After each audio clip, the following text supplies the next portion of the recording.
GRINDSET, inside the mind of successful entrepreneurs with your host, Cynthia Daniels and Williams Brack. Welcome to another episode of GRINDSET. I'm your host, Cynthia Daniels, Chief Event Strategist of Cynthia Daniels and Company. And I'm Williams Brack, your favorite banker. And today's guest is Carolyn Michael Banks. She's the founder and owner of A Tour of Possibilities, LLC.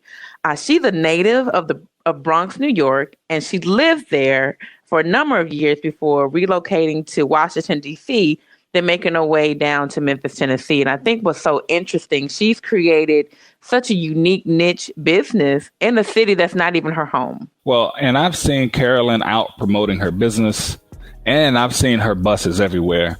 And so I'm really looking forward to getting to know the person behind these tours. You've been listening to GRINDSET, and we'll be right back after the break with Miss Carolyn Michael Banks, founder and owner of A Tour of Possibilities, LLC. GRINDSET. I'm Leslie Lynn Smith, President and CEO of Epicenter, and we've partnered with KUDZUKIAN. Each episode, hosts Cynthia Daniels and Williams Brack talk shop with Memphis' brightest and best entrepreneurs. Check it out by downloading the KUDZUKIAN app or find us on your favorite podcast provider. GRINDSET. Welcome back to another episode of GRINDSET. We have Carolyn Michael Banks, founder and owner of A Tour of Possibilities, LLC, in the studio with us. We want to welcome you. How you doing today? Fantabulous. Thanks for joining us. Absolutely. Thanks. Oh my gosh. We have so much to cover in so little time. So we're going to jump right into this interview.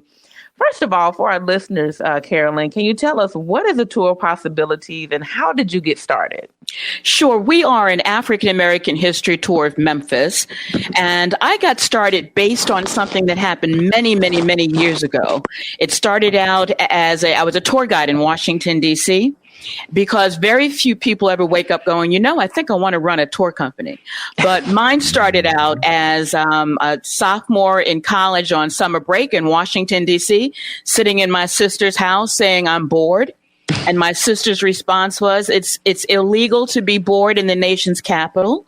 Get out of my house and go take a tour downtown. Sure. And I did. Wow. And my life was changed. The guide had so much fun. Yeah. I walked up to him after it was over. I said, how do you get to do this? And he said, it's funny you ask, because right over there is the head of human resources. You should go see her. And I looked at his name tag and prayed all the way over that he was in good graces.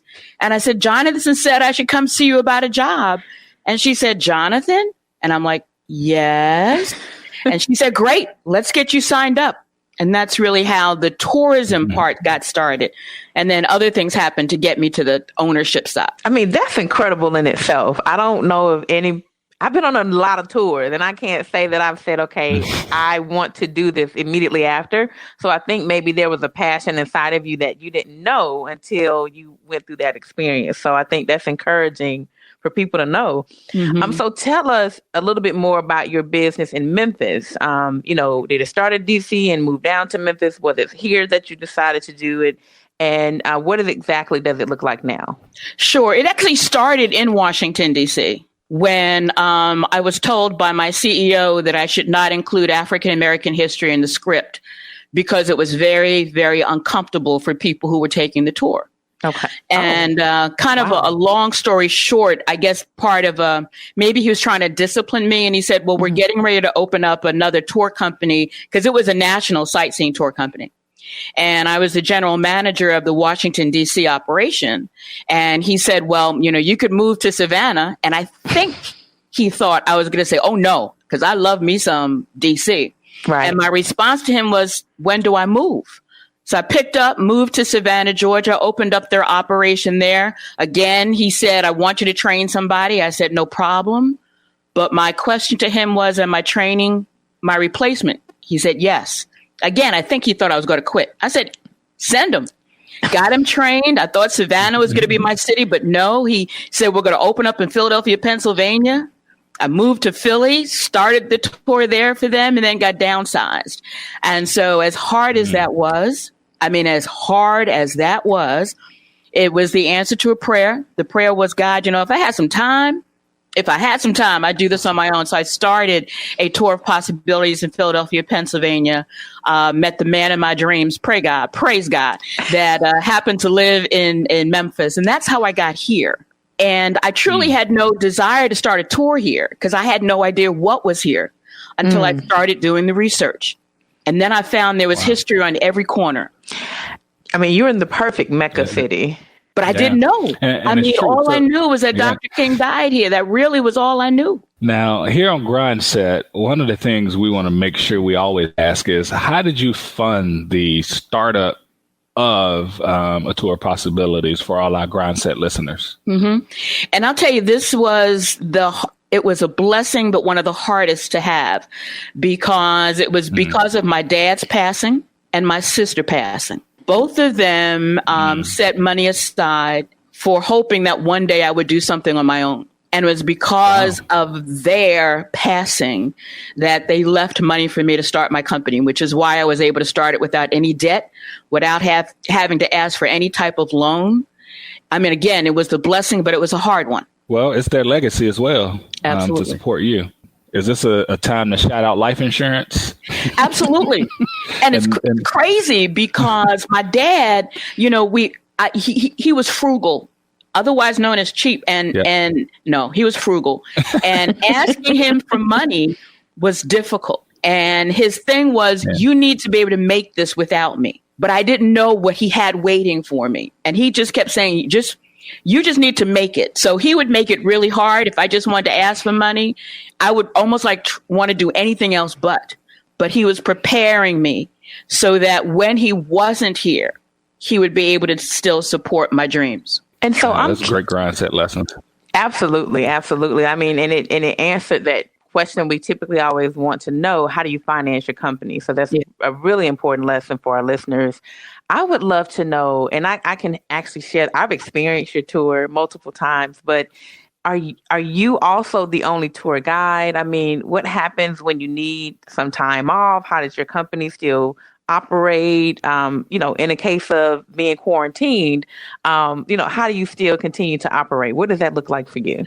Okay, I have two team members.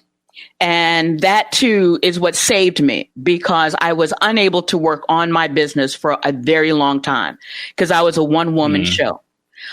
Because of the nature of what I do, my tours have completely shut down during COVID-19. Completely shut down. And there have been people who say, well, you only have 10 people that you could put in your van. You're under the 10-person limit. But I believe it was my responsibility to keep my team members safe. And all it would take would be for me to take one person around.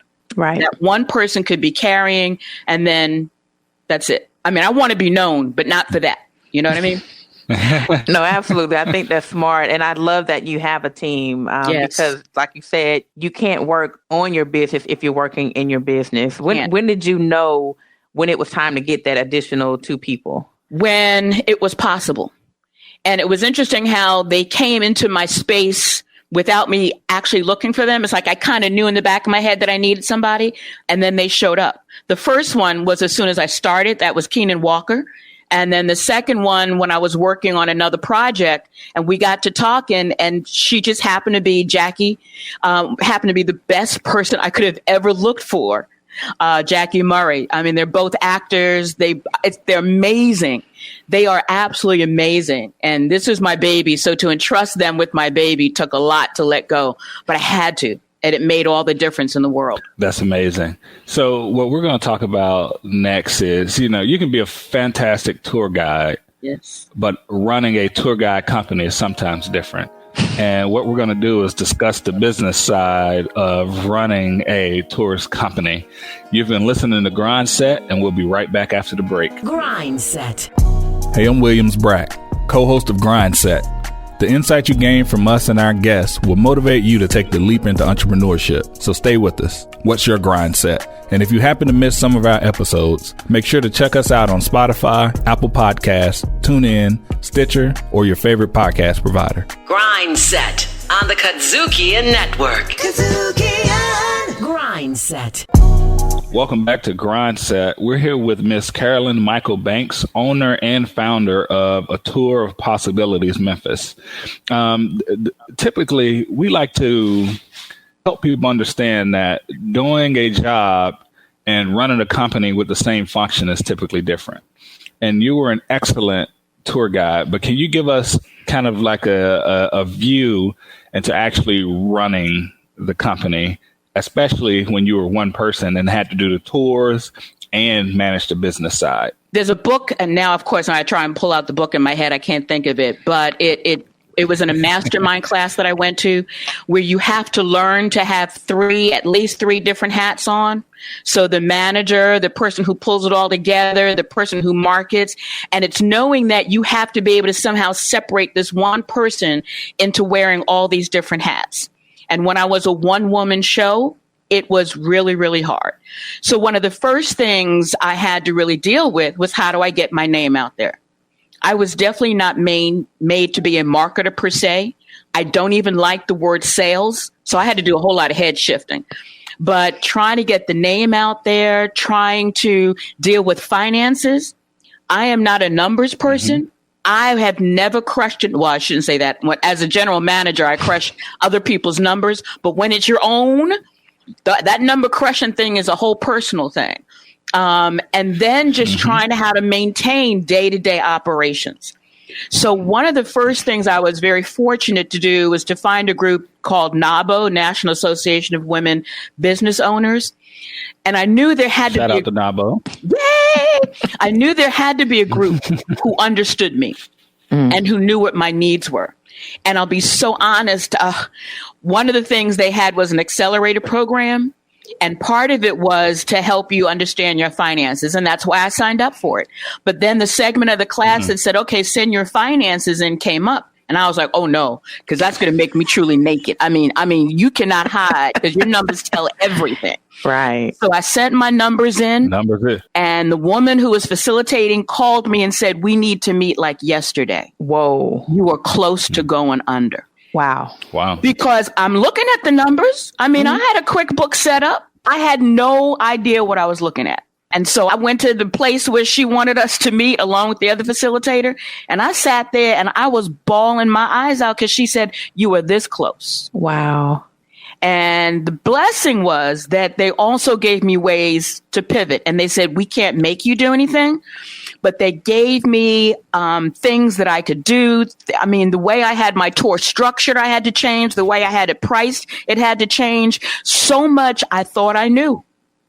And you go to these classes and they say, well, just ask a question. But you get to a point, you don't even know what to ask. But that class, and then I started taking other classes, which is the one thing about connecting with resources in Memphis. There are so many. And sometimes it's overwhelming. But I felt I needed to go because I didn't even know what to ask. So part of my responsibility as a business owner was to find out what I didn't know. And by taking classes with StartCo and ICC that FedEx kind of supports, and emerging leaders and all these things, not only do they give you information, which is possible, but you're at a different learning curve wherever you go. So you're at a different stage. So you hear things differently. So you could be presented with one thing in a class, it goes right over your head. You go to another class, they're saying the same thing, but now you're in a different place in your business. Now you can hear it. So that was, and then I found out giving tours was the easiest thing on the planet when I started really understanding the business of this thing. Because it's not what you do that keeps the business afloat. It's how you work it. Because I could do tours in my sleep, but it's this stuff that keeps you from going under. That's where the work is. So it's not only that you have to love, and they told me, you have to have a love, a passion for what you do. Yes. But if you don't have a passion for the business side of this thing, it's OV before you even know it. What's one lesson you would share for our GRINDSET audience that you've learned that was critically important to your business? They often tell you need an accountant of some sort. And as I said, I had QuickBooks, so I thought I was good. No. because the last thing I learned in Emerging Leaders was seeing your numbers is one thing, but if you can't interpret them is another. So I finally now have on staff a CFO who every week we meet. So every week she checks up to make sure that I'm reconciling things. Every week I have an assignment I have to complete. It has changed my life, because if you would have seen my QuickBooks last year, it was really scary. And I thought I knew what I was doing, but it's having her holding my hand. And I'm not ashamed to admit that I needed somebody to hold my hand through this money thing. And it has made a complete change in what I do and how I do things. Instead of throwing things up at the wall, hoping that it sticks, it's like, let's think this through. Just because you have money doesn't mean you'll always have it. And now, based on what's going on today, if I hadn't restructured what I was doing 5 months ago, I don't know where I'd be today. Because last year at this time, I would not have been able to deal with a month without tours, 2 months without tours. I couldn't have done this last year at this time. But having a financial person holding my hand, letting me really see what cash flow is. I mean, I needed to learn so much. So if that's the one thing, it's that thing. So I think that's such an incredible story, and, really giving us an honest look into your finances. What I also want to know, in those first 12 months of business, from the marketing side, from actually having people to come on your tour, what was that like to come to a new city of Memphis and tell people that you existed and trusted you enough to be part of your tour? That sounds like your story too, Cynthia. It's very similar. It was a challenge, because a lot of people were like, how could you tell our story? You're not from here. Right, exactly. And my response was, it's possibly because I'm not from here that I can tell the story. Because sometimes when you're so into it, it's hard to see something. But once you're a little further away from it, you get a different set of eyes on a situation. So I did my homework. I mean, I worked really hard to get the information and digest it. And one of the things I love what I'm doing is I continually learn. So I think it's a matter of just being as hard on yourself, and I am very hard on myself to be as accurate as possible. But knowing that I'm not from here, if someone says, well, this is what I think, I'm like, tell me, let me research it. So I think it's a kind of give and take that helps.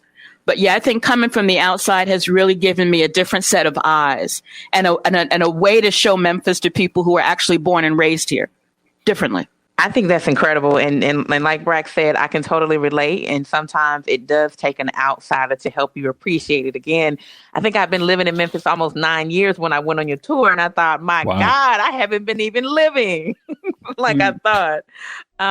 So look, we're going to close out. And when we come back, we're going to find out a little bit more in terms of what's next for Tour Possibilities. You've been listening to GRINDSET, and we'll be right back after the break. GRINDSET.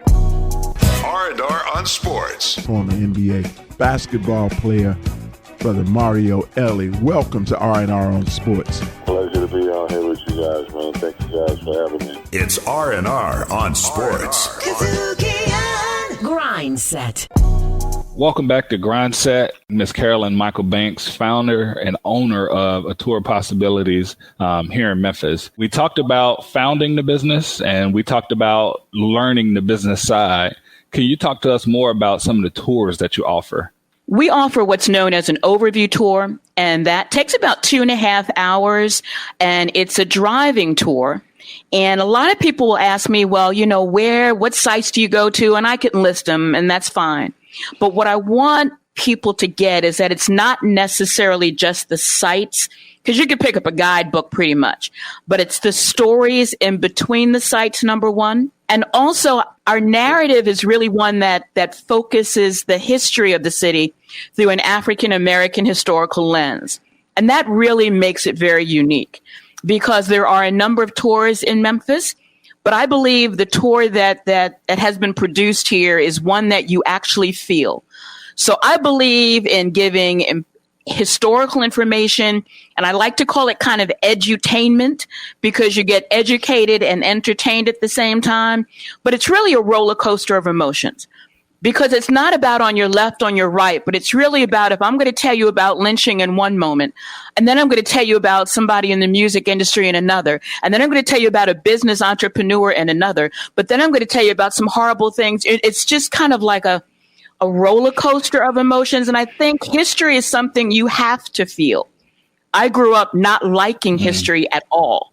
And it wasn't until I started studying about us that it all of a sudden became interesting. All of a sudden, dates meant something.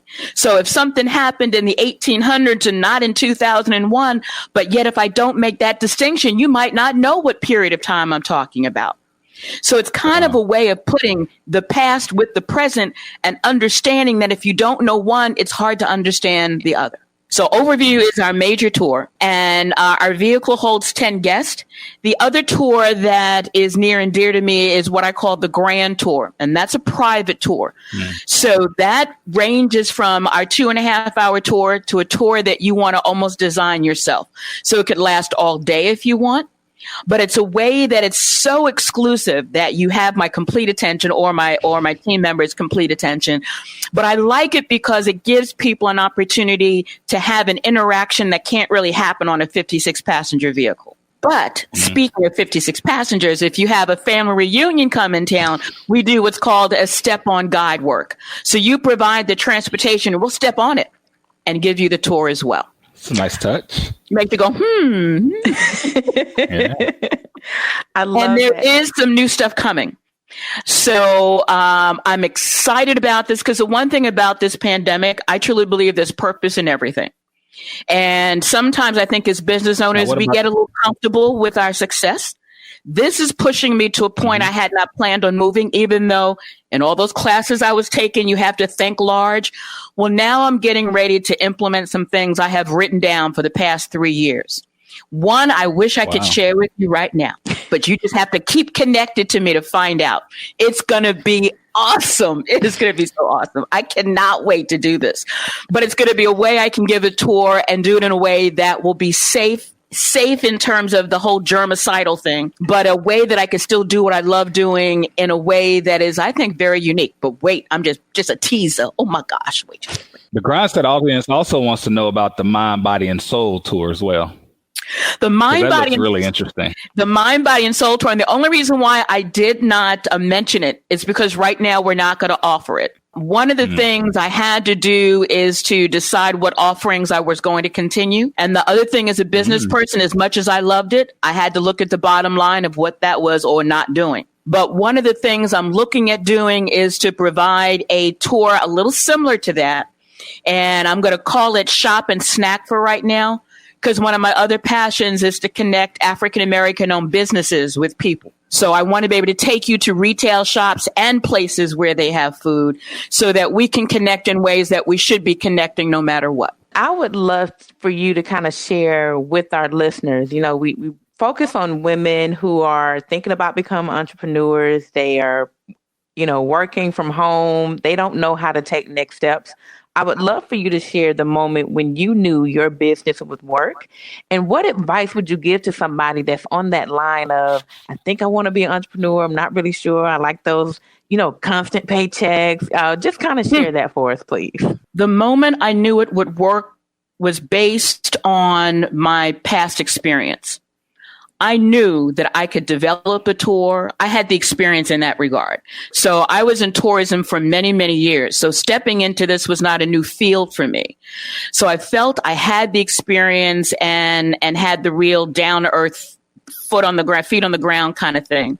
But it was knowing that what Memphis had to offer and wasn't offering it was really the turning point. If there were 10 other African-American historical tours in Memphis, I might have had to really think hard and long about it. But the one thing about business is you want to look for something that's not necessarily being done. So I found my niche. Okay. So I knew that there was a good possibility it was going to work. So it was that. And I tell you, not having a paycheck, can I repeat the not having a paycheck thing? Many of us we would just complain about, let me speak personally. I would complain, oh my gosh, this job, oh my gosh. Oh.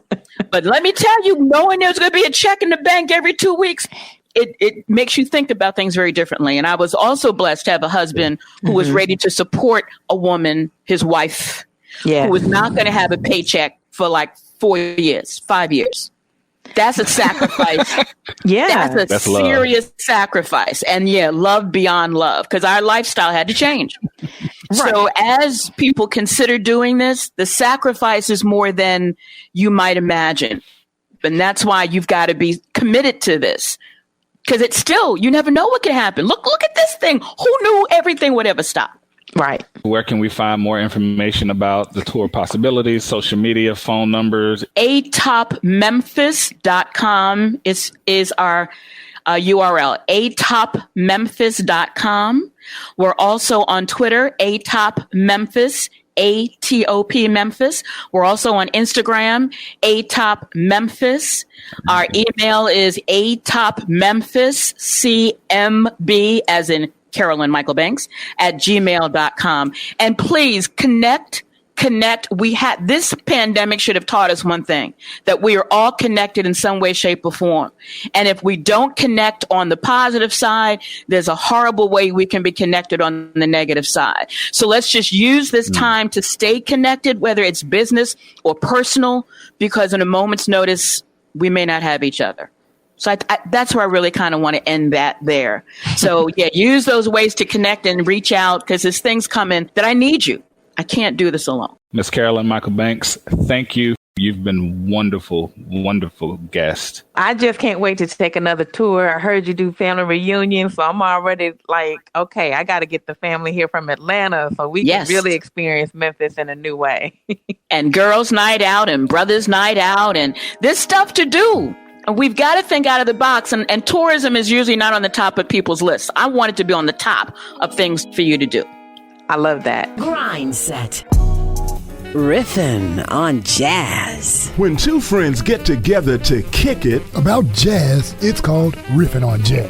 Catch us riffing on jazz every week right here on your favorite broadcast or podcast platforms. Riffin' on jazz on the KUDZUKIAN Network.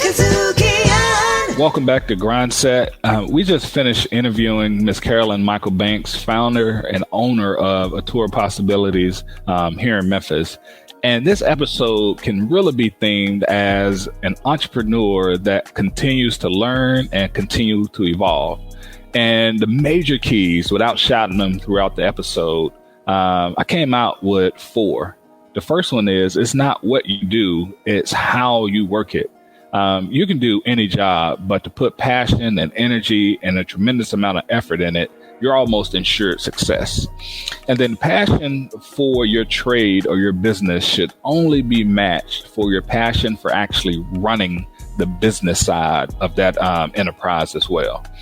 And then 3, businesses are always evolving. Never be afraid to change, or else you'll get left behind. And then the last portion, which is huge for anybody thinking about going into business, is ownership does not mean you work less. And oftentimes it means you actually work more. That was amazing in terms of the major keys. And my woman power quote is a pretty simple one. It goes, a woman is like a tea bag. You can't tell her how strong she is until you put her in hot water. And so with listening to Carolyn's story, she pretty much found her passion mid-career and joining the tourism business, but it seemed like she wasn't really living to her full potential. And she took the initiative to go to her bosses to say, I'm ready for more. And they ultimately felt like she would quit, start something different, but she knew she had it in her to train other people, to relocate and start over. So the hot water never bothered her throughout her career.